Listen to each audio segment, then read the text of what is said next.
The bruise on Katherine Morgan's cheek was still purple when she stepped onto the dusty main street of Quartzsite, Arizona, that scorching June morning in 1883, her eyes downcast and her hands trembling as she clutched her empty water bucket.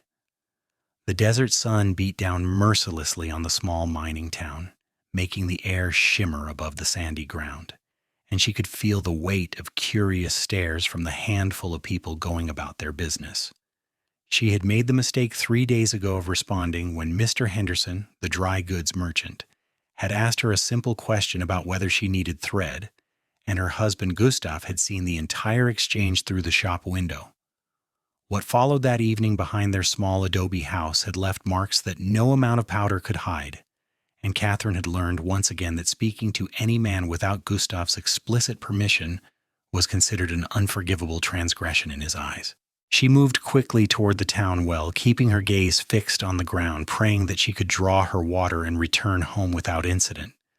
Gustav was sleeping off another night of drinking, and if she hurried, she might avoid his wrath when he eventually woke. The bucket handle bit into her palm as she walked, her worn boots kicking up small clouds of dust with each step. Quartzsite was a harsh place, a collection of adobe buildings and wooden structures that housed miners, prospectors, and those who made their living off the dreams of men searching for gold and silver in the unforgiving desert. Katherine had come here 2 years ago as a mail-order bride, answering an advertisement that promised a good Christian home and a respectable husband. What she had found instead was a prison with invisible bars and a jailer who believed that women were property to be controlled. She reached the well and began lowering the bucket into its depths, the rope rough against her already calloused hands. The water was cool and clear when she pulled it up, a small mercy in this brutal landscape.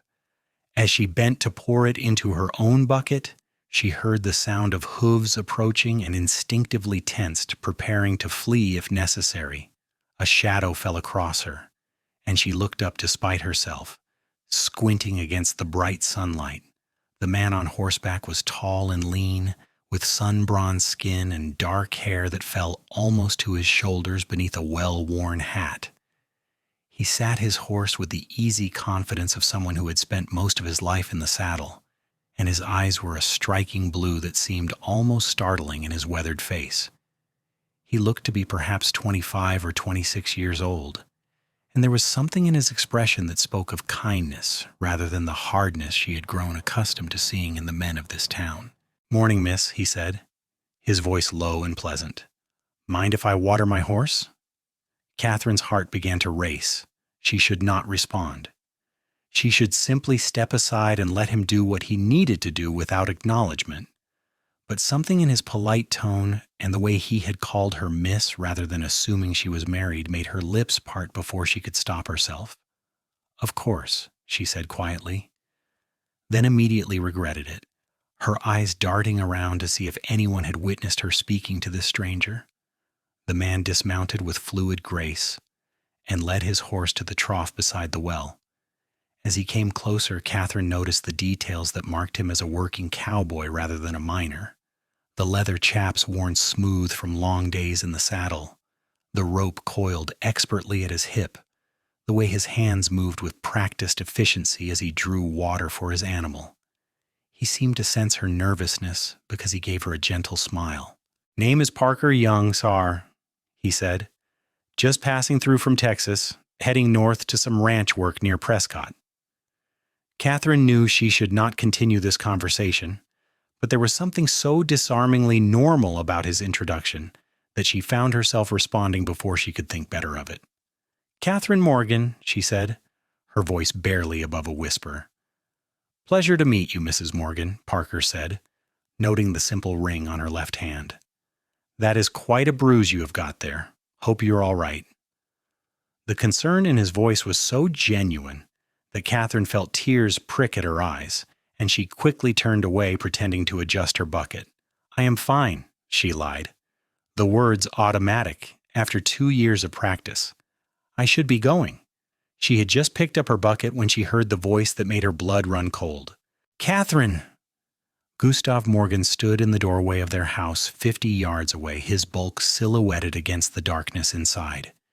Even from this distance, she could see the anger in his posture, the way his hands clenched into fists at his sides. He began walking toward them with the heavy, purposeful stride of a man intent on violence, and Katherine felt her whole body begin to shake. "I did not give you permission to speak to anyone," Gustav bellowed, his German accent thick with rage. "You know the rules, woman!" Parker's expression changed immediately, his easy smile vanishing as he took in the situation. He stepped slightly between Katherine and her approaching husband, his posture deceptively relaxed, but his eyes alert and watchful. When Gustav reached them, he was breathing hard, his face red with anger and exertion. He was a large man, at least 6 feet tall and heavy with muscle gone to fat, and he used his size to intimidate. His graying beard was unkempt, and the smell of stale whiskey emanated from him even though it was barely past 9 in the morning. "Get inside," Gustav ordered Katherine without taking his eyes off Parker. "We will discuss this later." "Now hold on," Parker said, his voice calm but firm. "The lady was just being polite. I asked her a question and she answered. Nothing wrong with basic courtesy between neighbors." "You are not a neighbor," Gustav spat.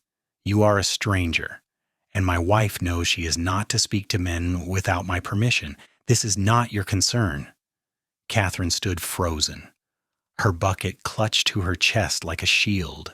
She wanted to obey Gustav and avoid further punishment, but her feet would not move. There was something about Parker's presence that made her feel, for the first time in years, that perhaps the world did not have to be the way Gustav insisted it was. "I am making it my concern," Parker said, and though his tone remained level, there was steel underneath the words. "Where I come from, a man does not threaten a woman for the crime of common decency." Gustav's face turned an even deeper shade of red.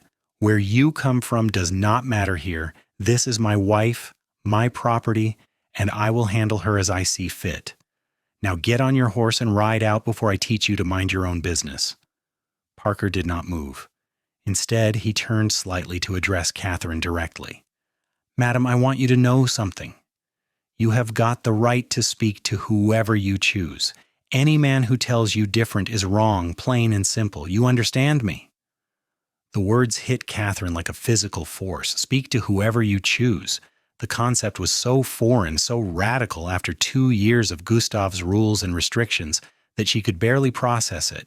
She stared at Parker, at this stranger who had appeared out of nowhere to challenge everything she had been taught to accept, and felt something shift deep inside her chest. "How dare you?" Gustav snarled, and before anyone could react, his hand shot out and struck Katherine across the face in nearly the same spot he had hit her 3 days before. She cried out and stumbled backward, her bucket falling and spilling water across the dusty ground. What happened next occurred so fast that Katherine barely registered it. Parker moved like lightning, his fist connecting with Gustav's jaw with a sharp crack that echoed across the street. Gustav staggered backward, shock and rage warring on his features. He recovered quickly and charged at Parker like a bull, but the younger man was faster and more sober. He sidestepped the attack and delivered another punch to Gustav's midsection, driving the air from his lungs. "I will not watch you strike a woman," Parker said, his voice hard now, all pretense of friendliness gone. "Not today, not ever." Gustav wheezed and tried to rally for another attack, but several townspeople had gathered at the commotion, and among them was Sheriff Daniel Morton, a weathered man in his 50s who had been making his morning rounds. He stepped between the two men, his hand resting on the gun at his hip. "That is enough," Morton said firmly. "Gustav, get yourself home and sober up. And you," he turned to Parker, "I do not know who you are, but we do not tolerate brawling in the streets." "This man struck his wife," Parker said, not backing down, "right in front of me and God and everyone else. That is what you should not tolerate." The sheriff's expression flickered with something that might have been agreement, but he shook his head. "What happens between a man and his wife is their private business. You are a stranger here, and you would do well to remember that. Katherine watched this exchange with growing despair. Even the law would not help her. Even with witnesses, even with her bruised face on display for all to see, the assumption was that Gustav had the right to do as he pleased with his wife. She felt the brief flare of hope that Parker's words had ignited begin to gutter and die, but Parker was not finished. He looked at the sheriff, then at the gathered crowd, then finally at Katherine. "The lady has a choice," he said clearly. "She can go back with him, or she can come with me. I will see her safely to somewhere she can get help, somewhere away from a man who beats her for the crime of speaking. The choice is hers." The entire town seemed to hold its breath. Such a thing was unheard of, a stranger offering to take another man's wife away. It was scandalous, improper, possibly illegal. But Katherine found herself looking at Parker's outstretched hand, at the genuine concern in his blue eyes. And for the first time in 2 years, she felt like she had agency over her own life. "Katherine, if you go with him, you will be damned," Gustav wheezed, still clutching his stomach. "You will be a whore and an adulteress, and I will make sure everyone knows it. You will have nothing." "Nothing would be better than this," Katherine heard herself say, her voice stronger than she expected. She stepped toward Parker, leaving her fallen bucket in the dust. "I will go with you." The murmur that went through the crowd was like wind through dry grass, but Katherine did not care.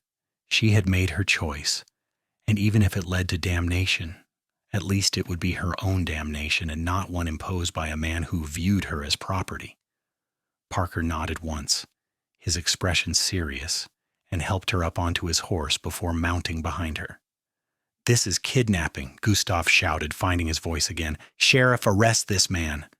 But Morton just shook his head slowly. "The lady went of her own free will, Gustav. You heard her speak plain. Nothing I can do about that." As Parker turned his horse and began riding out of Quartzsite, Katherine looked back once at the town that had been her prison. She saw Gustav's furious face, the shocked expressions of the townspeople, the adobe house where she had spent so many miserable days. Then she turned forward toward the open desert and an uncertain future, and did not look back again.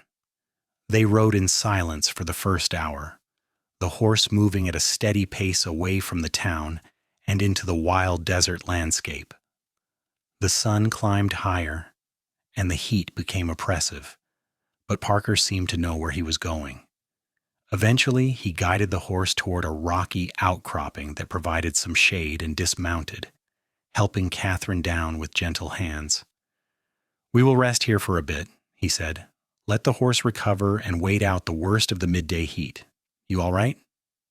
Katherine nodded, though in truth she was not sure what she was. The shock of what she had just done was beginning to set in, and her hands trembled as she sat on a flat rock in the shade. She had left her husband. She had gone off with a strange man.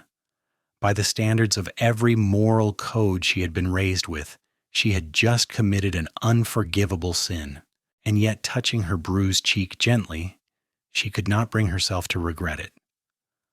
"I do not know what I'm going to do," she said finally, her voice small. "I have no money, no family, nowhere to go." Parker pulled a canteen from his saddle and offered it to her. She drank gratefully, the water soothing her dry throat.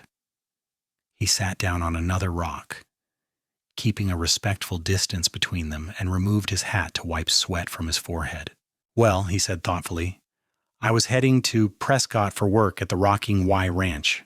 Owner is a woman named Sarah Yang, took over when her husband passed a few years back. She runs a good operation, and I know she's often looking for help with the household side of things, cooking and such for the hands. If you are willing to work, I bet she would give you a position and a place to stay." Katherine looked at him in surprise. "You would do that for me? Help me find work after everything that just happened?" "I told you," Parker said simply. "Where I come from, we do not stand by and watch women get beaten. My mama raised me better than that. Besides," he added with a slight smile, "you were brave back there. Taking that step, making that choice, that took real courage."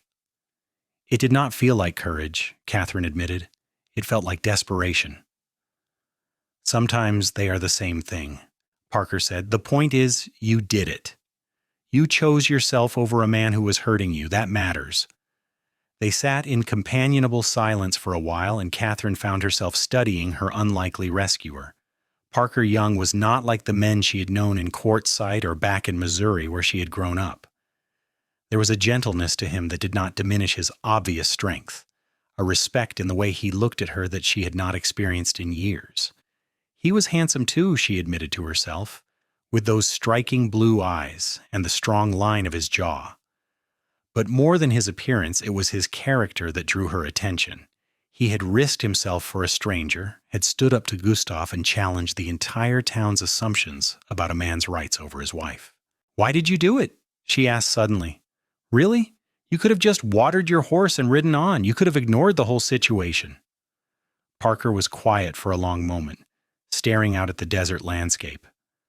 "My father was a hard man," he said finally. "He drank, and when he drank, he got mean. Used to take it out on my mother regular. I was too small to stop him when I was young, and by the time I was big enough to fight back, she had already passed. Fever took her one winter, but I've always thought it was the years of unhappiness that really killed her. She just gave up fighting." He looked at Katherine then, and his eyes were serious. "I made myself a promise standing over her grave. I would never let another woman suffer like that if I had the power to stop it. So when I saw that bruise on your face and then saw him hit you again right there in the street, I could not just ride away, would not have been able to live with myself." Katherine felt tears begin to roll down her cheeks, and this time she did not try to hide them. "I am sorry about your mother," she said softly. "Me too," Parker replied. "But maybe her suffering can mean something if it helps me do right by others. That is what I tell myself anyway." They rested for another hour before setting out again, riding north through the desert. Parker kept up a steady stream of conversation, telling her about his work as a cowboy, the ranches he had worked, the country he had seen. Katherine found herself relaxing in his presence, even laughing a few times at his stories about stubborn cattle and ornery horses. It felt strange to laugh, as if she had forgotten how, but it also felt wonderful, like stretching muscles that had been cramped for too long. As the sun began its descent toward the western horizon, painting the sky in shades of orange and pink, they reached a small settlement called Wickenburg. It was larger than Quartzsite, with a proper hotel and several stores. Parker arranged for separate rooms at the hotel, paying for both, despite Katherine's protests that she could not accept such charity. "It is not charity," he said firmly. "It is just being decent. You are going to need your money for when you start your new life. Let me help with this much at least." That night, lying in a real bed in a locked room where no one could hurt her, Katherine cried for hours. She cried for the girl she had been before answering that advertisement, for the hopes she had carried west, for the pain and fear of the last 2 years. But she also cried with relief, with the overwhelming sense that perhaps her life was not over after all, that perhaps there was still a chance for happiness somewhere in the future. They set out early the next morning, and Parker explained that it would take them several days to reach Prescott, traveling at a careful pace to spare the horse in the heat. Katherine had never been comfortable with long silences, and as they rode, she found herself asking Parker about his life, his family, his dreams. He answered her questions patiently, painting a picture of a childhood spent on a small ranch in Texas, of learning to ride almost before he could walk, of the freedom and hardship of cowboy life. "Do you ever want to settle down?" she asked, as they paused to water the horse at a creek. "Have a place of your own instead of drifting from ranch to ranch?" Parker considered this, his eyes distant. "Someday, maybe. I would like to have my own spread, a few hundred acres and some good cattle. A house that is more than just a bunkhouse, but that takes money.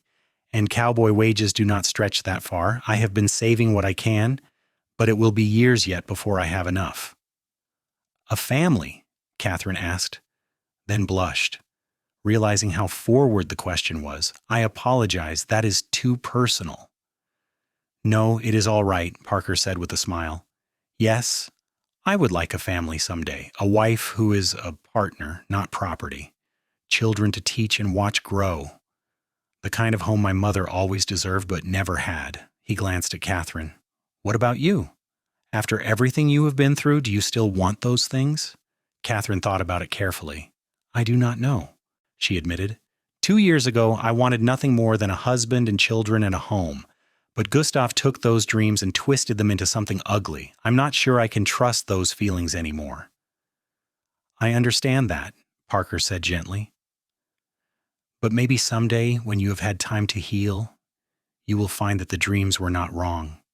Just the man you tried to share them with. Not all men are like Gustav Morgan. I am beginning to see that, Katherine said, meeting his eyes, and something passed between them in that moment, a connection that was more than just gratitude or kindness. As they traveled, Katherine found herself noticing things about Parker that had nothing to do with his rescue of her. The way he was endlessly patient with his horse, talking to the animal like an old friend. The way he could make a fire seemingly out of nothing and cook a simple but satisfying meal over the flames. The way he always made sure she was comfortable before seeing to his own needs. His laugh, which came easily and was full of genuine warmth. The strength in his hands, which he used only for helpful tasks, never violence. On the third night of their journey, they camped under a sky so full of stars that it looked like someone had scattered diamonds across black velvet. They sat by the fire drinking coffee that Parker had made, and Katherine found herself telling him things she had never told anyone. About her childhood in Missouri, about the death of her parents from cholera, about the desperate loneliness that had made her answer Gustav's advertisement, about the early days of her marriage when she still thought she could make him happy, could be good enough to prevent his anger, about the slow realization that nothing she did would ever be enough, that his need to control and punish came from something broken inside him that she could not fix. Parker listened without judgment, his face serious in the firelight. When she finished, he was quiet for a long moment before speaking. None of that was your fault, he said firmly. You know that, right? Men like Gustav, they do not hurt women because the women do something wrong. They do it because they are cowards who feel powerful only when they are making someone else feel small. You could have been perfect in every way, and he still would have found reasons to hurt you. I think I'm starting to believe that, Katherine said, but it is hard. I spent so long thinking that if I could just be quieter, more obedient, more careful, then everything would be all right. You should never have to make yourself smaller to make a man feel bigger, Parker said, his blue eyes intense. The right man will want you to be exactly who you are, will celebrate your strength instead of trying to crush it. Katherine felt her breath catch. The way he was looking at her, the passion in his words, made her heart beat faster. She was intensely aware of him suddenly, of the breadth of his shoulders and the gentle strength in his face. They were alone under the stars, and she was a married woman traveling with a man who was not her husband. And by every standard of propriety, this was completely wrong. But it did not feel wrong. It felt like the first right thing that had happened to her in years. Parker, she said softly, I need to thank you. Truly. You saved my life back in Quartzsite, and I do not just mean from one more beating. You saved me from a life of slow death, of becoming less and less until there was nothing left. I will never be able to repay that. You do not owe me anything, Parker said, but his voice was rough with emotion. Seeing you smile, hearing you laugh these past few days, that is all the repayment I need. You are going to have a good life, Katherine Morgan. I feel certain of that. But Katherine found herself hoping that Parker Young might be part of that good life, even as she told herself it was too soon, too complicated, too impossible. She was still married in the eyes of the law and the church, even if she had left her husband, and Parker had shown her nothing but respect, had never once made any improper advance or suggestion. He was helping her as a friend, nothing more, and she should not read anything else into his kindness. Still, that night, she lay in her bedroll and thought about his eyes, his smile, the way he had defended her without hesitation. And she let herself imagine just for a moment what it might be like to be loved by a man like that, to build a life with someone who saw her as an equal rather than a possession. They reached Prescott on a warm afternoon in late June, and Katherine was struck by how different it was from Quartzsite. This was a real town, with wide streets and proper buildings, a courthouse and churches, and even a small theater. Parker guided them through the streets to a hotel where they could clean up before heading to the Rocking Y Ranch, which was apparently several miles outside of town. "You should have a good meal and a real bath," Parker said, as he helped her down from the horse. "Take your time. I will arrange for a wagon to take us out to the ranch tomorrow morning. Mrs. Yang will want to meet you proper, and you should look your best." Katherine nodded, suddenly nervous about this next step. What if this Mrs. Yang did not want to hire her? What if there was no position available? What would she do then? But Parker seemed to sense her anxiety and gave her an encouraging smile.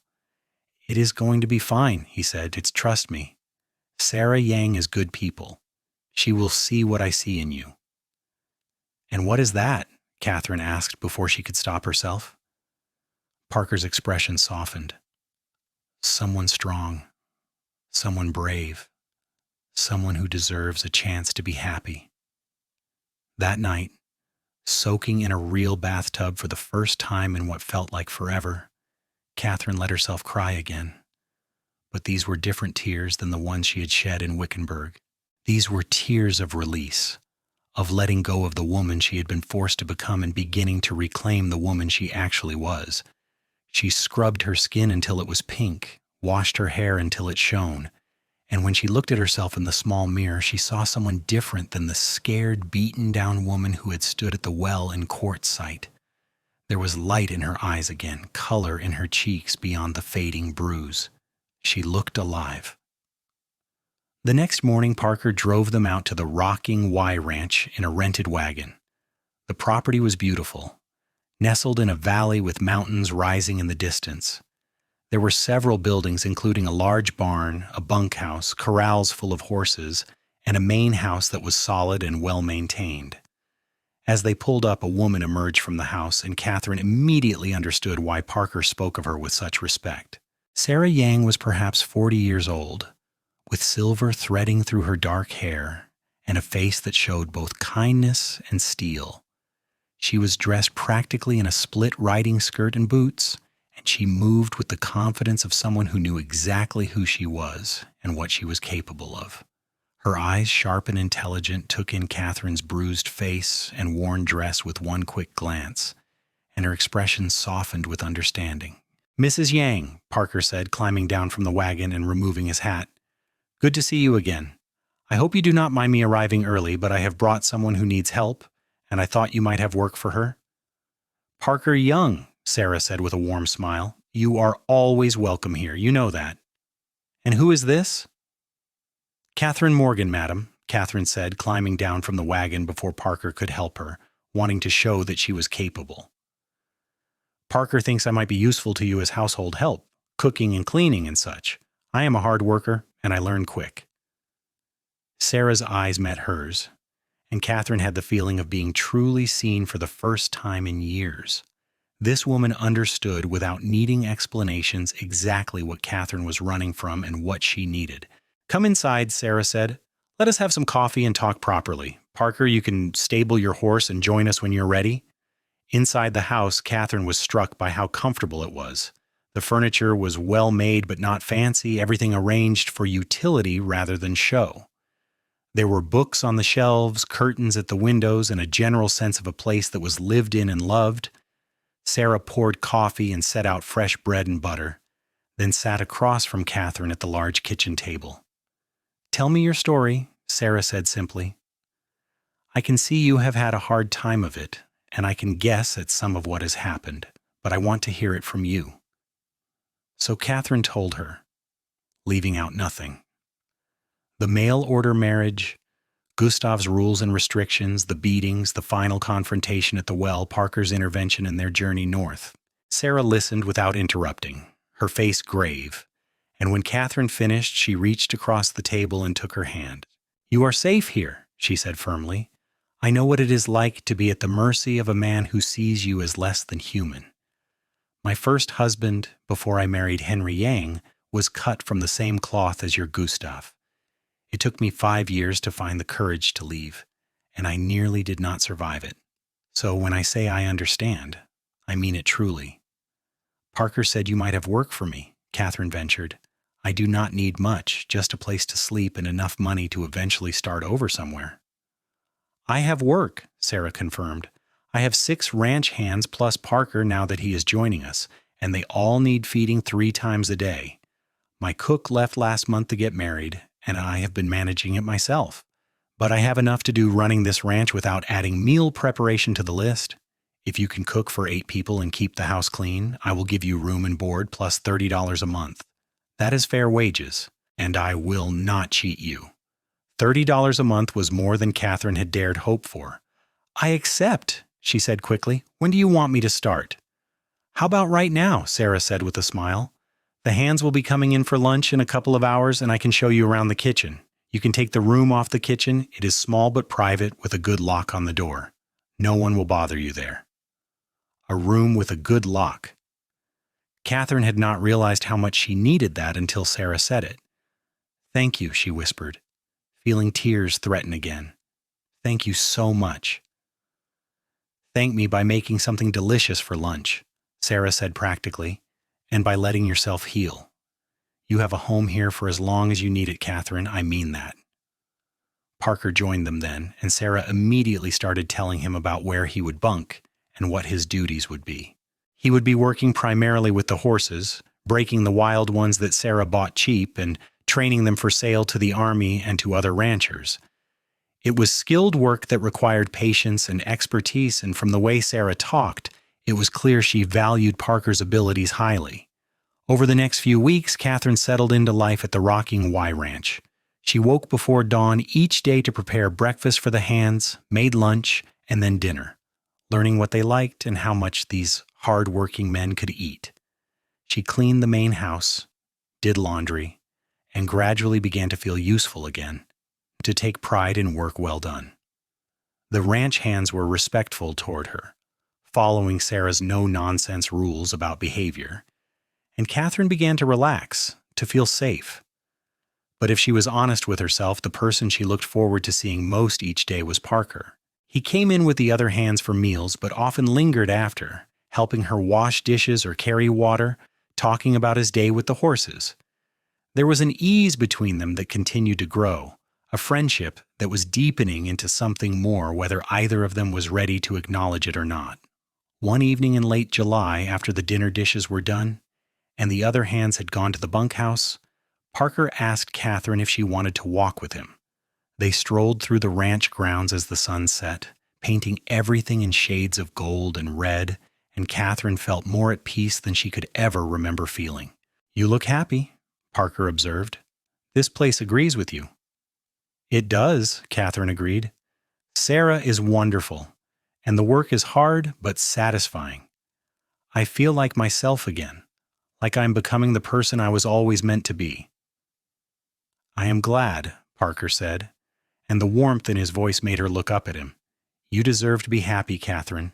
You deserve everything good. They had reached the corral where Parker had been working with a young mare, and they stopped to lean against the fence. The mare came over curiously, and Katherine tentatively reached out to stroke her nose.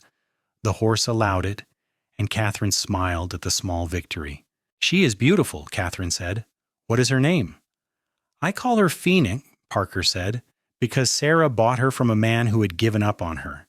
Said she was too wild to ever be useful. But I saw something in her, saw that she was not mean, just scared. With patience and kindness, she is coming around beautifully. She reminds me of someone else I know. Katherine knew he was talking about her, and she felt heat rise in her cheeks. Parker, she said softly, I need to tell you something. What is it? He asked, turning to face her fully. I think, Katherine began, then stopped, trying to find the right words. I think I am developing feelings for you, more than gratitude, more than friendship. And I know it is wrong because I am still married, at least legally, and it has barely been 2 months since I left Gustav. I know I should not feel this way so soon, that people will judge me, that maybe I'm just confused because you saved me. But I cannot help it. When I see you, I feel happy. When I am with you, I feel safe. And I think about you all the time, about your kindness and your strength and your laugh. I am sorry if this makes things awkward between us, but I could not keep pretending I did not feel it. Parker was quiet for a long moment, and Katherine felt her heart sink. She had said too much, had ruined everything. But then he smiled, that warm, genuine smile that made his whole face light up. "Katherine," he said gently, "I have had feelings for you since the moment you chose to ride away from Quartzsite with me. Maybe even before that, when I saw you standing at that well, looking so scared but still managing to be polite to a stranger. These past 2 months, watching you bloom and grow into yourself have been the best of my life. I think about you constantly. I dream about you. And I have been holding back only because I did not want to pressure you. Did not want you to feel obligated to me because I helped you." "You mean it?" Katherine whispered, hardly daring to believe what she was hearing. "I mean it," Parker confirmed. "But Katherine, we need to be careful. You are still legally married, and if Gustav comes looking for you or causes trouble, we could both face consequences. I do not care about that for myself, but I will not let my feelings for you put you in danger." "What do we do then?" Katherine asked. "We can write to a lawyer in Phoenix, Key," Parker said. "See about getting you a legal separation or divorce. It might take time and money, but it can be done, especially given the circumstances of your marriage. In the meantime, we can court properly, let our relationship develop naturally. I want to do this right, Katherine. I want to give you the respect and care you deserve." Katherine felt tears of joy sliding down her cheeks.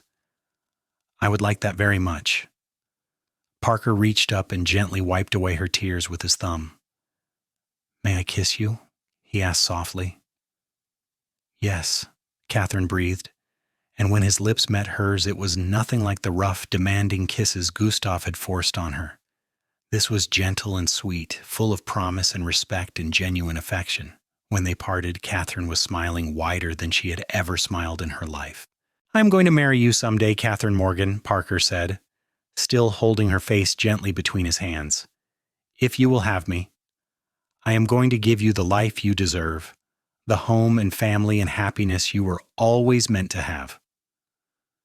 "I will hold you to that, Parker Young," Katherine replied, and kissed him again. The rest of the summer passed in a blur of happiness. Katherine continued her work at the ranch, but now every day was brightened by Parker's presence. They were discreet, not wanting to invite gossip, but anyone with eyes could see how they felt about each other. Sarah noticed, of course, and privately told Katherine that she approved wholeheartedly. "That young man is one of the good ones," she said, "and you two fit together like you were made for each other. Just be patient with the legal side of things. These matters take time." Parker had indeed written to a lawyer in Phoenix explaining Katherine's situation. The response was encouraging if slow. Arizona Territory had fairly liberal divorce laws compared to many places, and given Gustav's violence and Katherine's abandonment of the marriage, there was a good chance she could obtain a legal separation.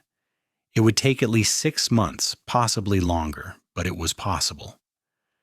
In September, as the brutal summer heat began to ease, Parker took Katherine into Prescott for a festival. They walked through the streets hand in hand, ate candy, and watched a performance at the theater. It was Katherine's first taste of simple, innocent courtship, and she treasured every moment. When they stopped to watch fireworks light up the night sky, Parker wrapped his arm around her shoulders, and Katherine leaned into him, thinking she had never been so happy. "I love you," she told him, the words coming easily. "I love you too," Parker replied, and kissed the top of her head. But their happiness was not to remain unchallenged. In early October, Gustav Morgan appeared at the Rocking Y Ranch. He arrived on a hired horse, looking disheveled and desperate, and demanded to see his wife. Sarah met him at the door of the main house, with Parker and 2 other ranch hands flanking her, and her expression was cold as ice. "You are not welcome here," she said flatly. "That is my wife in there," Gustav blustered. "I have a legal right to her. She belongs to me." "No one belongs to anyone," Sarah said sharply, And Katherine does not want to see you. She has made that very clear. I will get the sheriff, Carforge, Gustav threatened. I will have her dragged back to Quartzsite where she belongs. You can try, Sarah said, but Sheriff Thompson is a friend of mine, and I think when he hears about how you beat your wife and why she left, he will be less than sympathetic to your cause. Now get off my property before I have you removed. Gustav's eyes found Parker standing behind Sarah, and his face twisted with rage. You, he spat. You took her from me. You will pay for that. I did not take her anywhere, Parker said calmly. She chose to leave. There is a difference. She is my wife, Gustav shouted. Not for much longer, Parker replied. Katherine has filed for divorce. In a few months, she will be free of you forever, and there's nothing you can do about it. Gustav looked like he might try to force his way into the house, but the ranch hand stepped forward, and he was outnumbered and outmatched. He knew it. With a final string of curses, he spun his horse around and rode off, but not before promising that this was not over. Inside the house, Katherine had heard everything, and she was shaking with fear. Parker found her in the kitchen, holding onto the counter for support, and immediately gathered her into his arms. He cannot hurt you anymore, Parker said fiercely. I will not let him. Sarah will not let him. You are safe here, I promise. What if he does something? Katherine whispered. What if he finds a way to force me to go back? He cannot, Parker assured her. You are an adult woman who left of your own free will. And we have witnesses to his violence. The law is on your side, Katherine. You just have to be strong a little while longer. Katherine clung to him, drawing strength from his certainty. I do not want to be afraid anymore, she said. Then do not be, Parker said gently. He is a bully, and bullies only have power if you give it to them. You already beat him when you chose to leave. Everything else is just paperwork. In the weeks that followed, Gustav tried several more times to cause trouble. He went to the sheriff, who listened politely and then told him that his wife had every right to seek a divorce. He tried to spread rumors in town about Katherine being an adulteress, but the people of Prescott had their own opinions, and most sided with the young woman who worked hard at the Rocking Y over the drunk who had beaten her. He even tried to file charges against Parker for kidnapping, but the sheriff refused, pointing out that multiple witnesses had heard Katherine say she was going of her own free will. Eventually, frustrated and running out of money, Gustav gave up and returned to Quartzsite. Katherine received word through the lawyer that he had actually signed the divorce papers, probably because the lawyer had made it clear that fighting would be expensive and futile. In December, 6 months after she had left her husband at the town well, Katherine Morgan received her official divorce decree. She was free. Parker had been mending a fence when Sarah brought him the news, and he dropped his tools and ran to the house. He found Katherine in the kitchen, holding the legal document and crying happy tears. Without a word, he swept her into his arms and spun her around, both of them laughing with joy and relief. Marry me, he said when he set her down, right now, today. I do not want to wait another moment. Yes, Katherine said through her tears. Yes, yes, yes. They were married a week later in a small ceremony at the church in Prescott. Sarah stood as Katherine's witness, and one of the other ranch hands stood for Parker. Katherine wore a simple dress that Sarah had helped her make, and Parker wore his best shirt and cleanest pants. But the simplicity of the ceremony did not matter. What mattered was the look in Parker's eyes as he said his vows, the strength in Katherine's voice as she promised to love and cherish this man who had saved her in every way a person could be saved. When the preacher pronounced them husband and wife and told Parker he could kiss his bride, the kiss they shared was full of promise and hope and the joy of two people who had found their way to each other against all odds. The small congregation applauded, and Katherine felt like her heart might burst from happiness. Sarah had given them 3 days off as a wedding present, and they spent it in a small cabin on the far edge of the ranch property. It was Katherine's first experience with physical intimacy that was not forced or frightening, and Parker was endlessly patient and gentle, making sure she felt safe and loved.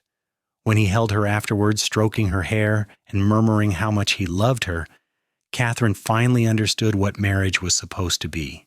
It was partnership, respect, and genuine affection. It was two people choosing each other every day. It was everything she had dreamed of and so much more. When they returned to regular life at the ranch, everything felt different and yet the same. Katherine still cooked and cleaned, and Parker still worked with the horses, but now they shared the small room off the kitchen, falling asleep in each other's arms every night and waking together every morning. They talked about everything, their hopes and dreams and fears, and Katherine marveled at how easy it was to be herself with Parker, how he never tried to make her smaller or quieter or less than she was.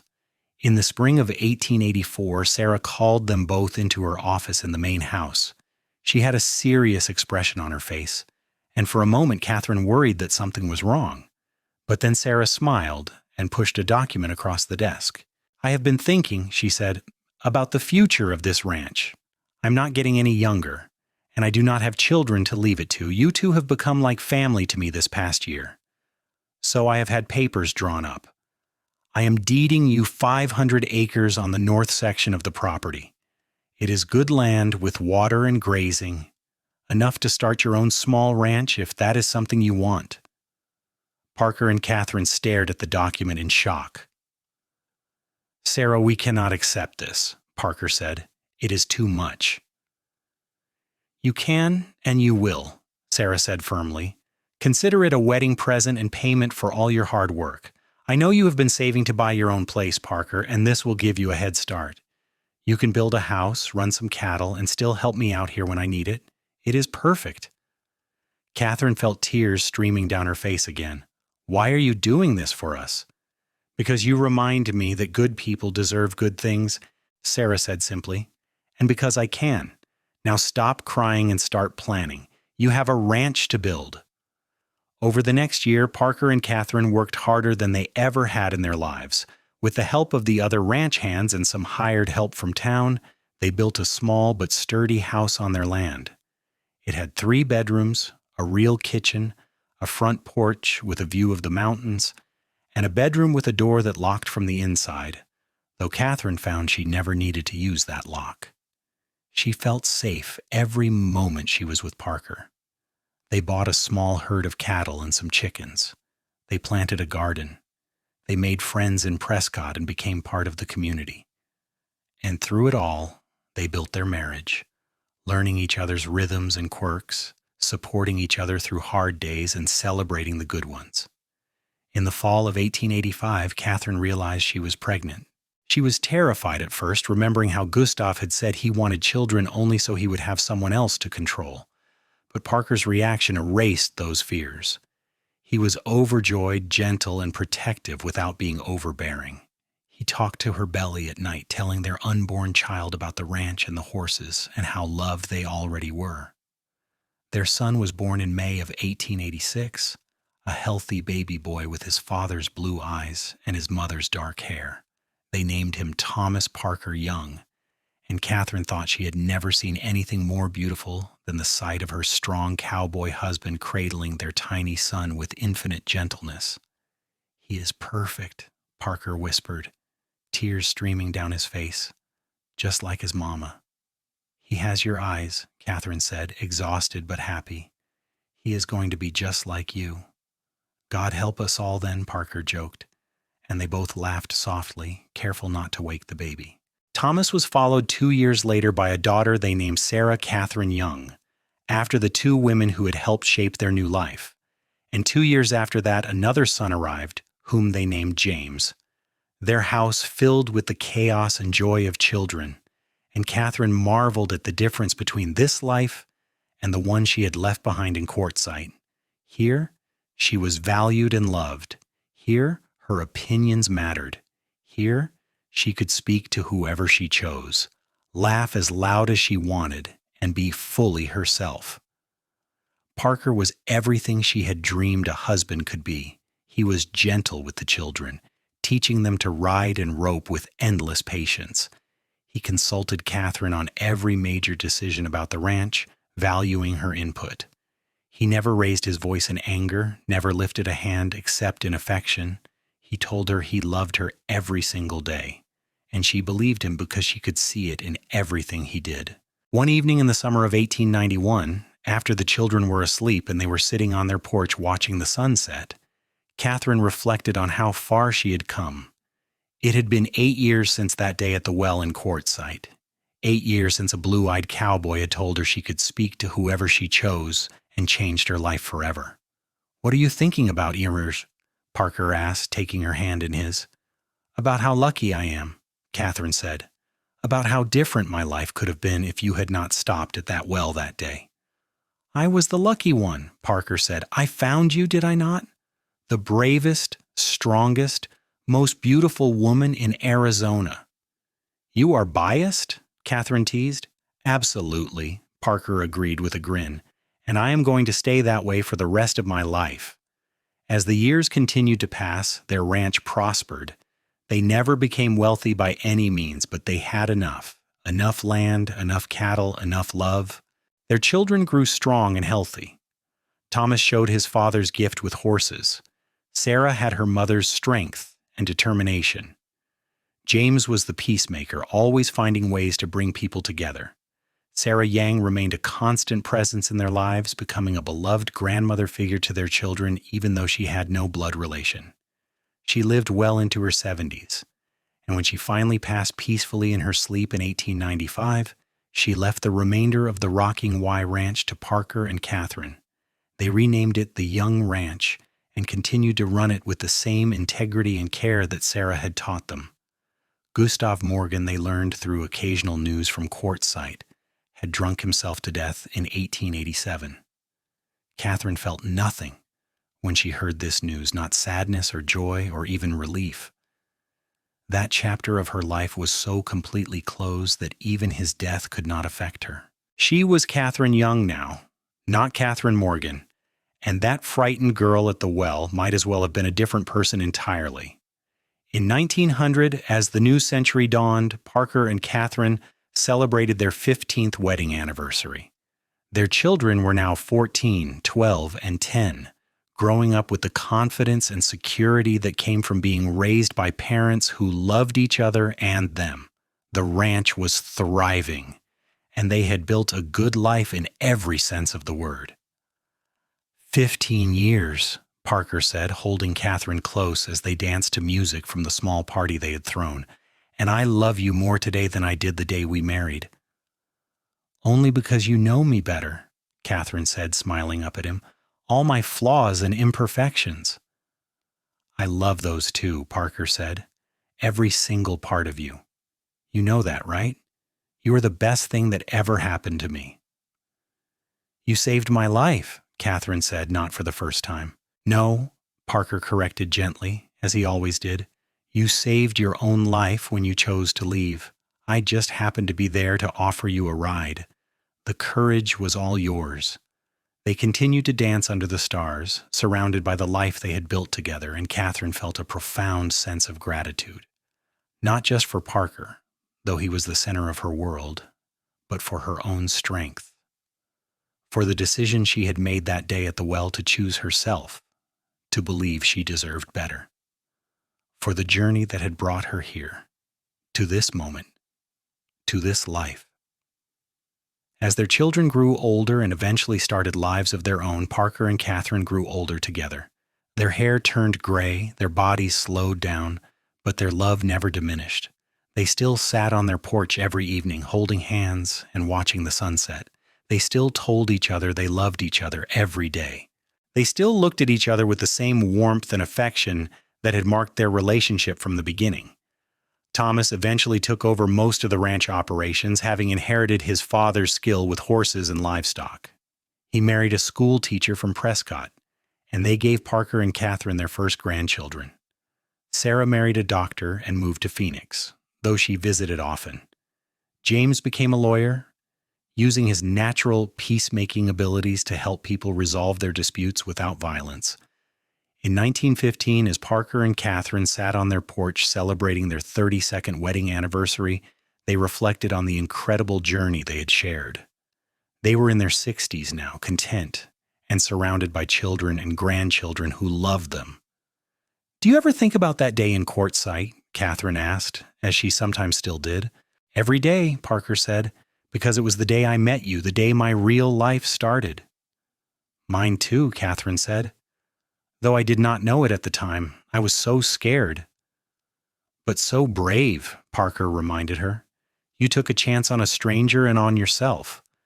That took more courage than anything I have ever done. We were lucky, Moises, Katherine said. So many things could have gone wrong. We made our own luck, Parker said, by choosing kindness over cruelty, love over fear, hope over despair. We built something good together, Katherine. Something that will last long after we are gone. She knew he was right. They had created not just a ranch, but a legacy of love and respect. Their children had grown up seeing what a real partnership looked like, what marriage should be when both people valued and cherished each other. That lesson would be passed down through generations. Their great-grandchildren learning from their grandchildren who had learned from their children who had learned from them. I would do it all again, Katherine said softly. Every hard moment, every challenge, every fear, because it led me here, to you, to this life. So would I, Parker agreed, bringing her hand to his lips and kissing it gently. Every single moment. You are my heart, Katherine Young. You always have been. As the sun set over their ranch, painting the sky in brilliant shades of orange and gold, Katherine leaned her head on Parker's shoulder and closed her eyes. She thought about the girl she had been, standing at that well with a bruised face and a broken spirit. She thought about the choice she had made, the risk she had taken. And she thought about all the beautiful things that had come from that one moment of courage. She had learned that speaking to whoever you chose was not just about words. It was about agency, about owning your own life and decisions. It was about refusing to be diminished or controlled. It was about believing that you deserved respect and kindness and love. And she had found all of those things with Parker, the cowboy who had seen her worth when she could barely see it herself, who had given her the freedom to become who she was always meant to be. Their love story had started in violence and fear, but it had transformed into something beautiful and lasting, proof that even the darkest beginnings could lead to the brightest endings. When Parker passed away peacefully in 1922 at the age of 64, with Katherine holding his hand and their children surrounding his bed, his last words were simple and perfect. I love you, Katherine. Always have. Always will. Katherine lived another 6 years, long enough to see her youngest grandchild graduate from high school, long enough to know that the legacy she and Parker had built would continue. She spent her final years telling stories to her grandchildren about the old days, about the Wild West and ranch life, and the cowboy who had given her back her voice. When she passed in her sleep in 1928, her family found a letter she had written years before to be opened after her death. In it, she detailed her first marriage and her escape, wanting future generations to understand where she had come from and how far she had traveled. But the bulk of the letter was about Parker, about his kindness and courage and unwavering love. She ended it with words that her descendants would repeat for generations to come. I was once told that I could only speak when given permission, that my voice was not my own. But a good man named Parker Young told me I could speak to whoever I chose, and in doing so, he gave me back my life. He taught me that love is not about control, but about freedom, not about fear, but about respect, not about ownership, but about partnership. Our life together was not always easy, but it was always filled with love. Remember this, my dear ones. You always have a choice. Choose courage. Choose hope. Choose love. And if you are very lucky, you will find someone who chooses you right back exactly as you are. The letter became a treasured family heirloom, passed down through the generations of the Young family, a reminder of where they came from and the values that had founded their family. The ranch itself remained in the family for decades more, eventually becoming a historic site that told the story of the Arizona Territory, of cowboy life, and of one woman's journey from oppression to freedom and love. And on summer evenings, When the desert sun set over the mountains and painted the sky in brilliant colors, people swore they could sometimes see two figures on the porch of the old ranch house, an elderly couple holding hands and watching the sunset together, their love so strong that it transcended even death itself. Whether it was truly the spirits of Parker and Katherine Young or simply the power of their story-inspiring imagination, it served as a reminder that true love, the kind built on respect and equality and genuine affection, was a force that could never truly die. Their story became legend in Prescott and the surrounding areas, told and retold with varying degrees of accuracy, but always maintaining the core truth that one brave woman chose freedom and one good man supported that choice, and together they built something beautiful that lasted far beyond their own lives.